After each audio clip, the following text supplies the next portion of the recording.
Besan. I didn't know Besan until recently. She's in Gaza.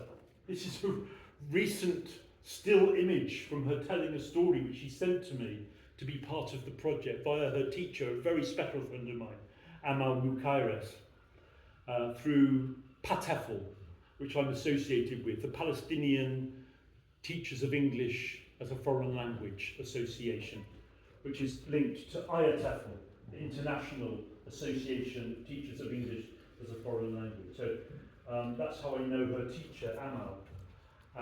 And Besan retold a story that I know really well. I think actually what had happened is yes, that's right, she was at a workshop a few months ago, maybe a year ago now, where I told this story to a bunch of children in Gaza. And she loved the story so much that she herself retold it in her own way. So this is my retelling of her retelling of my story, which I learned from a book of stories from Myanmar. It's a folktale from Myanmar. It's the story of Ma Sabe. Story? Tell us a story. Once there was a girl called Ma Sabe, and she was young and she was bold and she was bright, but she lived with her mother in poverty. They had some land, yes, a little cottage. They could grow some vegetables, but all that they earned they had to pay in tax and rent to the cruel tyrant king. This king was self-interested, greedy. He was a womanizer and a liar. He had, the number is incredible, 300 wives. Ma Sabe one day was working in the field when along next to the deep wide river rode that king on his elephant, his wonderful elephant.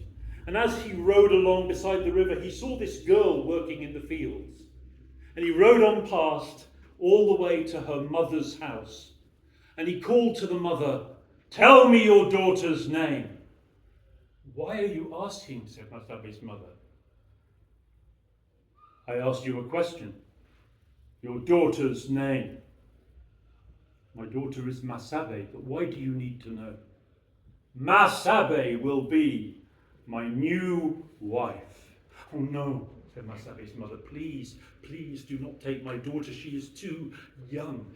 The mother knew about the cruel, lying tyrant king, how he treated all those wives. "Please, you cannot refuse me. You are in debt to me. Like all of the other peasants in the land, you owe me tax, you owe me rent. You cannot refuse." "Is there nothing that can be done?" said Ma Sabe's mother. "Well, perhaps there will be a game. I will return for your daughter tomorrow, and there will be a game." And laughing, he turned and rode away on his elephant beside the deep river. Ma Sabe came home from the fields, and her mother broke the news. But Ma Sabe did not cry, although her mother was in tears. She said, "Don't be afraid, mother. There will be a game." The next day the king returned. Now his elephant was decorated in fine embroidered cloth. The elephant was painted around the eyes with blue and green and red. The king himself was dressed in a golden uniform, a turban on his head, and he was followed by guards, a great number, who marched in their shining uniforms. They marched behind the elephant that carried the king all the way along beside the deep, wide river to Ma Sabe's mother's house. And there Ma Sabe and her mother were standing outside, and the king stopped, climbed down from the elephant and faced Ma Sabe. "Ma Sabe, you are my new wife." And Ma Sabe did not flinch, she did not look away. She looked at the king in the eyes and she said, "My mother told me there would be a game." "A game! Yes, a game." And the king brought a silk bag. "Ma Sabe, in this bag there are 2 pebbles. One pebble is black and one pebble is white. Put your hand into the bag and take one pebble. If you take the white pebble, you don't have to marry me. You will be free, and your mother will have no debts.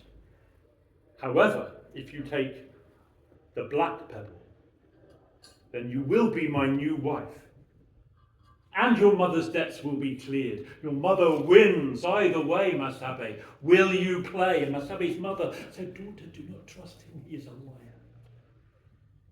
But Ma Sabe looked the king in the eyes, and she could see into his dark, lying heart. And she knew that both of the pebbles in the bag were black. I will play. Arrogant king opened the bag Ma Sabe put in her hand. She took a pebble and looked into her hand. I am happy. All is well. I do not have to marry the king. I am free, and we have no more debts. And there, beside the deep, wide river, Ma Sabe began to dance. She skipped, and she twisted, and she spun around, and she dropped the pebble into the deep, wide river. What have you done? Said the king. You dropped the pebble. Oh, I am sorry. In my delight, I forgot, and the pebble was dropped. Then how do we know which pebble you took? Oh, I have an idea, said Ma Sabe. Look in the bag and show the pebble that remains, and everybody will know the truth. And when he heard this, the king knew that he had been outsmarted by this young girl, this peasant from the land. He could say nothing in front of all his soldiers. He climbed onto the elephant, ashamed, humiliated, and furious he rode away beside the deep, wide river. And Ma Sabe called after him, my mother is free, we have no more debts. And there, beside the river, mother and daughter, they danced, and they danced, and they danced.